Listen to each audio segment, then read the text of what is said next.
Bueno, y veremos qué es el Renacimiento. Bueno, el Renacimiento es un movimiento cultural que surgió en Europa durante los siglos XV y XVI. Supuso el renacer de los valores e ideales clásicos después de la Edad Media. La Edad Media es un periodo histórico que se sitúa entre la caída del Imperio Romano en el año 476 y la caída del Imperio Bizantino de Constantinopla en el año 1453. Este periodo también es conocido como los Años Oscuros o la Edad Oscura, ya que coincide con un periodo de oscuridad, violencia e irracionalidad que fue origen del Renacimiento. También su origen se remonta a Florencia, Italia, al año 1400, en donde se gestó una intención de transformar y evolucionar el arte en Europa, el cual para este momento conservaba un estilo un tanto medieval. De esta manera, el arte renacentista dejaría de presentar en sus obras tan solo el material religioso y comenzaría a plasmar el arte en torno al ser humano, a sus deseos, sentimientos o deleites. Este movimiento artístico generó un nuevo abanico de estilos, tales como la creación de retratos, las obras al desnudo, los cuadros de mitología y los paisajes. El Renacimiento dio lugar a una nueva era artística, pero también a una nueva era cultural, ya que desde aquel momento se empezaron a construir palacios, universidades, ayuntamientos, cuando anteriormente tan solo se construían, iglesias. Aunque sus cambios fueron lentos y rigurosos, finalmente se logró el cometido y hubo un cambio significativo en el arte, transformación que brindó innovación y progreso, consecuentemente al campo social y científico. Y las características del Renacimiento son movimiento cultural, periodo de transición, renovación de las ciencias, difusión de las ideas, nueva concepción del hombre, contemplación de la naturaleza, conciencia histórica individual, y rompe con la tradición de solamente religión a plasmar arte. Bien, ahora se hablará sobre la antigüedad clásica en el Renacimiento, que esta se basó precisamente en la antigüedad clásica, en el estudio del pensamiento y el arte de Grecia y Roma antigua. Hablando sobre el tema de la valoración del pensamiento racional, se habla de que la generación renacentista empieza a cuestionarse sus creencias que ellos tenían medievales y se buscaba explicaciones lógicas a los fenómenos que ellos tenían. Es por ello que se conlleva el pensamiento racional, que era lo científico y lo filosófico.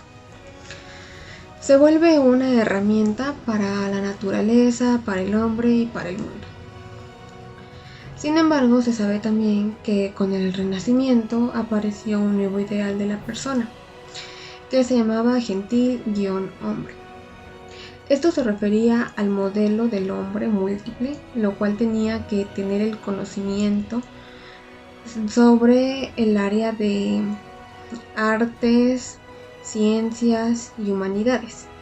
Este conocimiento que las personas tenían para el Renacimiento era muy valioso y lo valoraban muchísimo.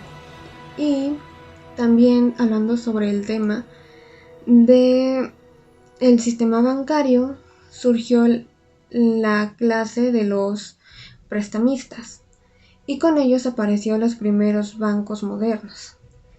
Este proceso comenzó en las ciudades italianas de Florencia, Venecia y Génova. Conforme al crecimiento de las ciudades se estimuló el comercio y la formación de burgos, donde se establecieron mercados. En el Renacimiento las ciudades alcanzaron mayor auge y se impusieron como centros de referencia. La principal característica del Renacimiento radica en el impulso de la secularización de la sociedad. Se llama secularización a la transformación de una sociedad organizada en la función de la doctrina religiosa, a una sociedad con intereses diversificados y autónomos. La secularización trajo consigo la posibilidad de cultivar y promover el conocimiento entre los sectores civiles. Esto trajo consigo una mayor libertad de investigación y producción científica y cultural. El Renacimiento se define como un periodo antropocéntrico. Esto quiere decir que el ser humano se convierte en el centro de referencia a partir del cual se estructura el orden sociocultural, desplazando el pensamiento teocéntrico, lo que no debe entenderse como el paso de una sociedad creyente a una agnóstica o atea. Se fundó en el humanismo una corriente filosófica de dicho periodo que exaltaba las cualidades de la naturaleza humana. Este humanismo derivó del humanismo teológico de finales de la Edad Media, que permitió la valoración del ser humano como criatura predilecta de Dios, dejando las puertas abiertas para la nueva perspectiva del Renacimiento. Entre las principales características del Renacimiento podemos destacar las siguientes. Se desarrolló un espíritu crítico con pretensión de conocer científicamente la realidad. Esto se manifestó en todas las artes y en el modo de concebir la relación de las personas con el mundo. Se inició la ciudad italiana de Florencia y desde ahí pasó primero a las demás ciudades italianas, especialmente a Roma y Venecia, y luego al resto de Europa. Adquirió gran importancia al concepto de individuo. Se manifestó mediante la búsqueda de trascendencia personal a través de las propias obras, ya sea como creador en el caso de los artistas o como protector y brindando apoyo material a los artistas en el caso de los mecenas. También, el arte era representado de una forma natural y idealista. Los artistas querían representarlo tal cual como se veía en el mundo real, pero sin perder la belleza que éste era. Para lograr representarlo, los dibujaban en superficies planas o paredes tridimensionales, dándoles texturas y colores de tal forma que les dieran volumen y cuerpo al dibujo. Los artistas se convirtieron en grandes intelectuales del conocimiento, como por ejemplo en matemáticas, geometría y óptica para darles perspectiva a los dibujos, en anatomía para representar el cuerpo humano. En literatura se tomaron temas y personajes propios de la antigua clásica, dándoles gran relevancia y importancia a los temas tratados. En este periodo también se mantienen las justas, el pase de armas y pase de armas de fuego. El Renacimiento trajo dos innovaciones al deporte, la educación física y la medicina deportiva. El primero busca actualizar al caballero viejo, volviéndolo uno listo para la guerra, experto en equitación, natación, armas, lanzamiento de pelota para la clase alta y con preparación física y moral. Por su parte, la medicina deportiva, gracias al médico Jerónimo Mercurial, se escribió una obra sobre la experiencia de la medicina deportiva. En Inglaterra, se pensaba que el alma era divina y el cuerpo terrenal, por lo tanto, este era salvaje y enfermizo. El filósofo Thomas Eliot reconoce que la danza y el ejercicio físico alargan la vida, estimula el apetito, metabolismos y limpia conductos corporales. También clasificó los ejercicios ya sean de fuerza, agilidad, velocidad, digestivos, de guerra y de paz. Richard Mulcaster escribió libros donde clasifica las actividades físicas de acuerdo a su lugar, intencionalidad y por efectos que producen en el cuerpo. Vitrino de Feltre introduce las enseñanzas en natación, carreras y marchas.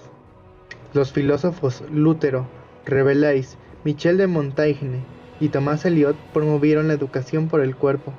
Al igual que en Europa se crearon juegos con pelotas, raquetas y bastones. El Renacimiento aportó que los juegos y ejercicios físicos contribuyan al proceso educativo e hizo grandes innovaciones en la configuración de medicina deportiva. El Renacimiento influyó muchísimo a lo largo de la historia, contribuyendo a la educación física y a la medicina deportiva. Hubo muchos filósofos que dijeron que el deporte era muy bueno para la salud y para la digestión. Mientras tanto, en Europa ya estaban inventando juegos y distracciones con pelotas y raquetas. Torneos. Los torneos se desarrollaron en el siglo XI en Francia. Originalmente incluían duelos de caballos, donde los caballeros se atacaban entre sí, con lanzas, duelos de espada y duelos de dagas. Otros deportes de combate en el Renacimiento eran el tiro con arco y la esgrima. La esgrima se desarrolló en el campo de batalla, cuando los soldados empezaron a usar las espadas más finas para tener ventaja sobre los puntos débiles de las armaduras de los caballeros. La esgrima exigía destreza, técnica y velocidad. Deportes individuales. Los renacentistas disfrutaron mucho lo que eran los deportes individuales, como el tenis, la natación, el lanzamiento, el salto, juegos de bolos, lucha libre, entre otros. Deportes en equipo. Los deportes en equipo más populares tenían una gran variación en el fútbol, como era el fútbol multitudinario, el saut a pied, el fútbol y el calcio. Estos deportes incluían a menudo una gran aglomeración de gente y muy pocas reglas. Otros de los juegos en equipo que nuestros antepasados realizaban eran con palos, como el hockey y la lacrosse. Por último hablaré sobre Leonardo, Rafael, Miguel Ángel y Donatello, no de las tortugas ninja, sino de varios artistas de la época del Renacimiento. Sin más que decir, comienzo. Leonardo da Vinci. Fue un pintor, arquitecto, escultor, ingeniero, todólogo del Renacimiento. Odiaba a Miguel Ángel y famoso por pintar a la Mona Lisa y la Última Cena. Rafael Sanzio, el niño maravilla del Renacimiento. Fue un pintor y arquitecto italiano. Es considerado uno de los más grandes maestros del periodo renacentista. Y una de las obras más importantes fue la Escuela de Atenas. Miguel Ángel Buonarroti. Fue un arquitecto, pintor y escultor italiano. Desarrolló su carrera en Florencia y Roma. Él odiaba a Leonardo da Vinci. Y entre sus obras más importantes se encontraba el David de Miguel Ángel. Donato di Niccolo, mejor conocido como Donatello. Él fue de los fundadores del Renacimiento. Por lo general, se le considera como el escultor más original del Renacimiento italiano y uno de los artistas más importantes de ese periodo. Y él fue famoso por el David, una escultura de bronce que fue el primer desnudo masculino de la antigüedad. No es fácil hacer una lista de obras más importantes del Renacimiento, dado que fue un periodo sumamente prolífico. Sin embargo, las anteriores mencionadas son algunas de las más importantes que yo pude seleccionar, ya que algunas son muy conocidas, pero todas son de un factor muy importante en la historia del Renacimiento.